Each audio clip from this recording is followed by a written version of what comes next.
தமிழ்நாடுடைய மாண்புமிகு முதல்வர் அவர்கள் ஒவ்வொரு மாவட்டத்திற்கும் அந்த மாவட்டத்தினுடைய வளர்ச்சிக்காக மேம்பாட்டுக்காக ஒவ்வொரு அமைச்சரையும் அந்த மாவட்டத்திற்கான பொறுப்பு அமைச்சராக நியமித்து அந்த மாவட்டத்தை முழுமையான ஒரு வளர்ச்சியடைந்த மாவட்டமாக அறிவிப்பதற்கான ஒரு தொலைநோக்கு திட்டத்தோடு மாண்புமிகு முதல்வர் அவர்கள் அறிவித்திருக்கிறார்கள்.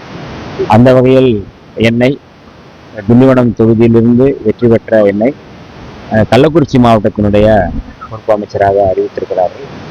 அவருக்கு இந்த நேரத்தில் என்னுடைய நன்றியை தெரிவித்துக் கொள்கின்றேன். விழுப்புரம் மாவட்டத்துக்குள் இருக்கின்ற இந்த திண்டிவனம் தொகுதியிலும் நான் பணி செய்வது, ஆய்வு செய்வது என்கின்ற அந்த பொறுப்போடு சேர்ந்து கள்ளக்குறிச்சி மாவட்டத்திலும் என்னுடைய பொறுப்பு தொடர்கிறது. அப்படிப்பட்ட சூழலில் கள்ளக்குறிச்சிக்கு போகிற வழியில் திண்டிவனம் தொகுதியில் இன்றைக்கு மக்களை சந்தித்து அதாவது குறைகள் மற்றும் கோரிக்கை மனுக்களை பெற்று இன்றைக்கு அரசு பள்ளியில் ஆய்வு செய்திருக்கிறோம்.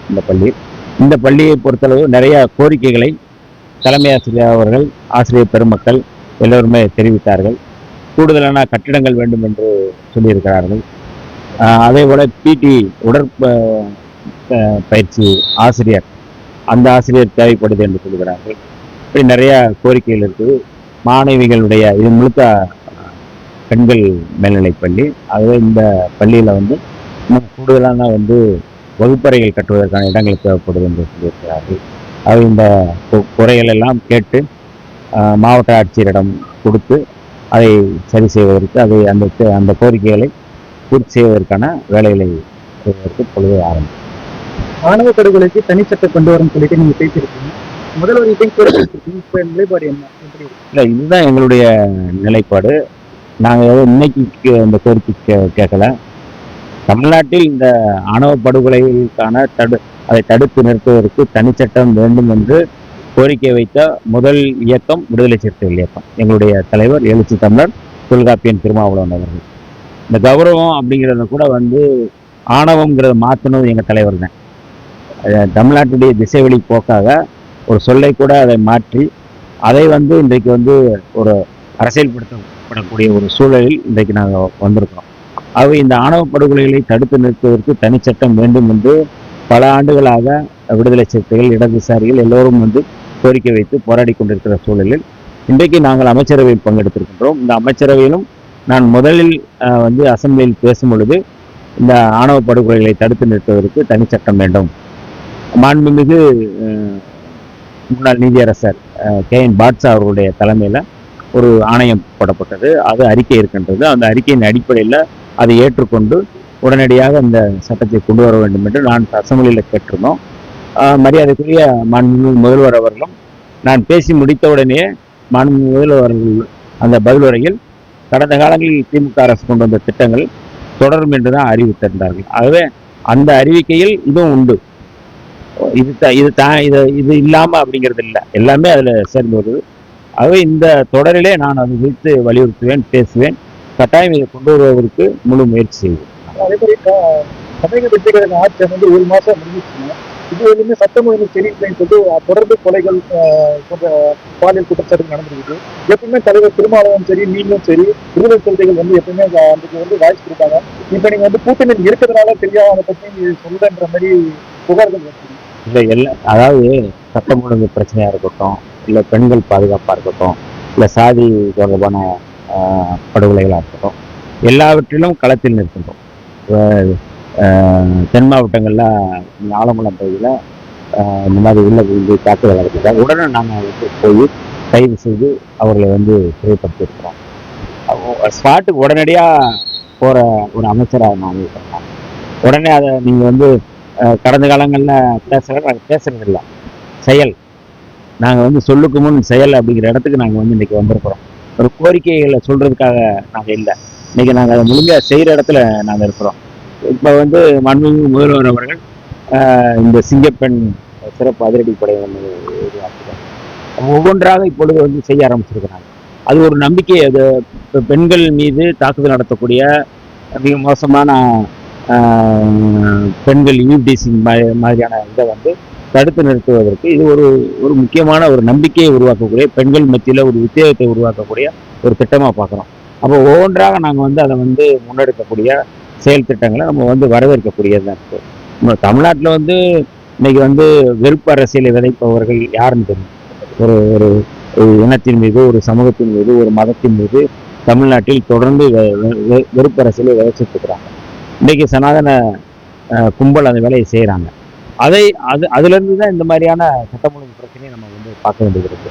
இப்போ இதெல்லாம் தடுத்து நிறுத்த வேண்டிய பொறுப்பு எங்களுக்கு இருக்கு. அதை தான் நாங்கள் வந்து செய்கிறோம்.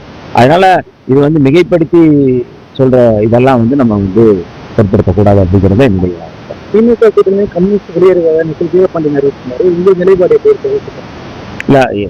எல்லாற்றுக்கும் வந்து கூட்டணி தொடர்பாக கருத்து சொல்வது, எப்படி அதில் வந்து நாங்கள் இருக்கணும் அப்படிங்கிறது தொடர்பாக எங்களுடைய தலைவர் வெளிச்சி தமிழர் அவர்கள் தான் அறிவிப்பாங்க.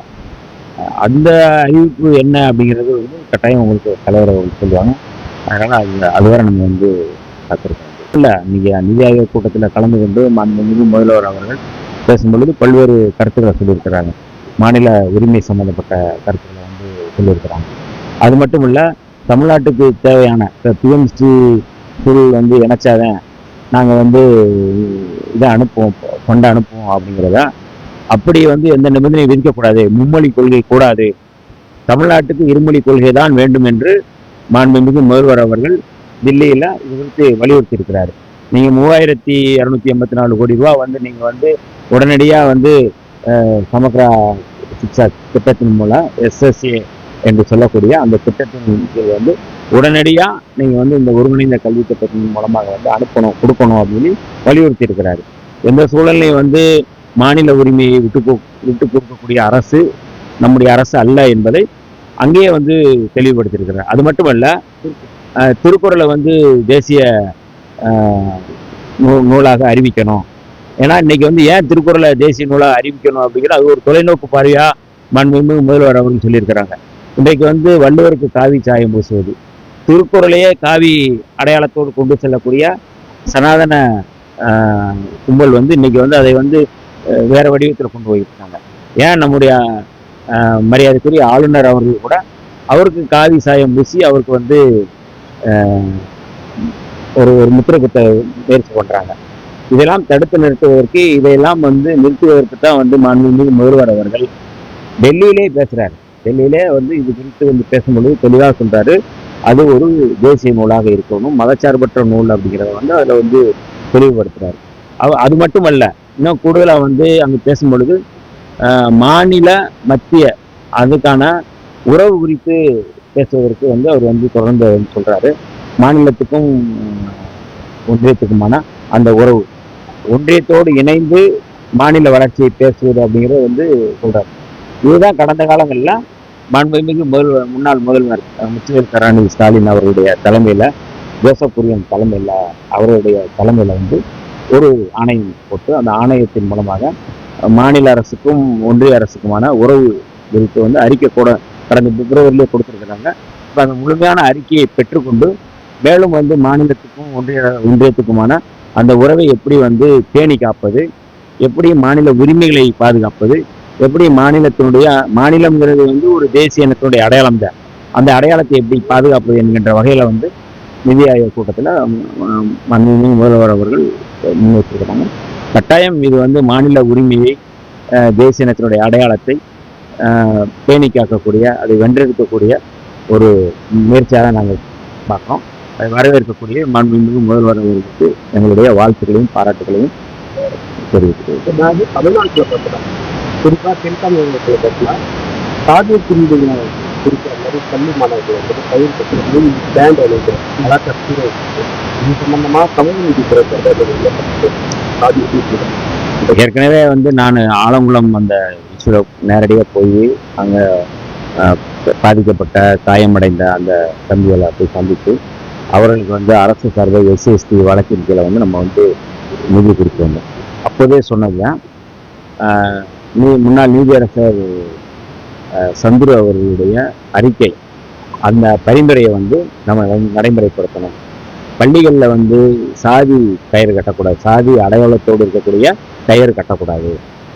அந்த பகுதியில் பெரும்பான்மையாக வந்து எந்த சமூகத்தை சேர்ந்தவர்கள் இருக்கிறார்களோ அவர்களுடைய சாதியை சேர்ந்த காவல்துறை அதிகாரிகள் அங்கே நியமிக்கக்கூடாது. இதெல்லாம் வந்து ஜஸ்டிஸ் சந்துரு அவர்கள் போட்ட பரிந்துரைகள் தான். அப்போ இதையெல்லாம் நம்ம மாற்ற வேண்டிய தேவை இருக்குது அப்படிங்கிறத நம்ம வந்து சொல்லியிருக்கிறோம். கூடுதலாக நாங்கள் வச்ச கோரிக்கை வந்து அங்கே வந்து நிறையா வந்து தொழிற்சாலைகள் உருவாக்கணும். அப்போ அங்கே தொழில் வளம் பெருகினாதான் இந்த மாதிரியான பிரச்சனை கொஞ்சம் குறையும் அப்படிங்கிறத சொல்லுவோம். சமூக நல்லிணக்கத்துக்கான குழுக்கள் போடணும் அப்படின்னு சொல்லியிருக்கோம். இதையெல்லாம் இந்த அரசு வந்து இப்பொழுது வந்து நம்முடைய அரசு வந்து செய்ய ஆரம்பித்திருக்கிறது. கட்டாயம் அதை தடுத்து நிறுத்துவதற்கான முழு வேலையும் மும்முரமாக செய்யும். பனையூர் பாபு வந்து திமுக வந்துட்டாரு, இன்னும் பல பேர் வராங்க நினைச்சிருக்காரு. அது மட்டும் இல்லாம தலைவர் வந்து சூழ்நிலை வந்து சரியில்லாம இருக்கு அப்படின்ற மாதிரி கூட இருக்கிற பத்து ஒரு மாதிரியா சொல்லிக்கிறாரு. 10 பேர் இருக்கிற மாதிரி வெயிட் பண்றாங்கன்ற மாதிரி சொல்லிக்கிறாரு. இல்ல அப்படி அதாவது அவர் எங்கிருந்து வந்தாரோ அங்கு போய் சேர்ந்திருக்கிறார். விடுதலை சிறுத்தைகள் இயக்கம்ங்கிறது ஒரு வலிமையான கொள்கை கோட்பாட்டோடு இயங்குகின்ற இயக்கம். வாக்கரிசி போட்டுவிட்டு தான் இந்த இயக்கத்திற்கு வர வேண்டும் என்று சொல்லி இந்த இயக்கத்தை ஆரம்பித்தவர் எங்களுடைய தலைவர் எழுச்சி தமிழர் தொல்காப்பியன் திருமாவளவன் அவர்கள். ஜெயிலுக்கு போகிறவங்க வாங்க, எம்எல்ஏ ஆகணும், எம்பி ஆகணும்னு வரவங்க இந்த இயக்கத்துக்கு வர வேண்டாம் என்று அறைகோல் விடுத்து 4 நூற்றாண்டுக்கு மேலாக இந்த மண்ணில் இந்த களத்தில் சாதியத்துக்கு எதிராக தமிழ் தேசிய வளர்ச்சிக்காக களமாடிய ஒரு மகத்தான தலைவர் எங்களுடைய தலைவர் அவர். ஆதாயத்துக்காக பதவி பகுதிக்காக வருபவர்கள் போவார்கள், வருவார்கள், போயிடுவார்கள். ஆனால் கொள்கைக்காக சாதி ஒழிப்பு களத்தில் நிற்பவர்கள் நாங்கள் நிற்போம். போகிறவர்கள் பற்றி எங்களுக்கு எந்த கவலையும் இல்லை. ஏனென்றால் இந்த இயக்கம் கொள்கை சார்ந்து மக்களுக்காக நிற்கக்கூடிய இயக்கம். ஆதாயத்துக்காக வருகிறவர்களை பற்றி எங்களுக்கு கவலை இல்லை.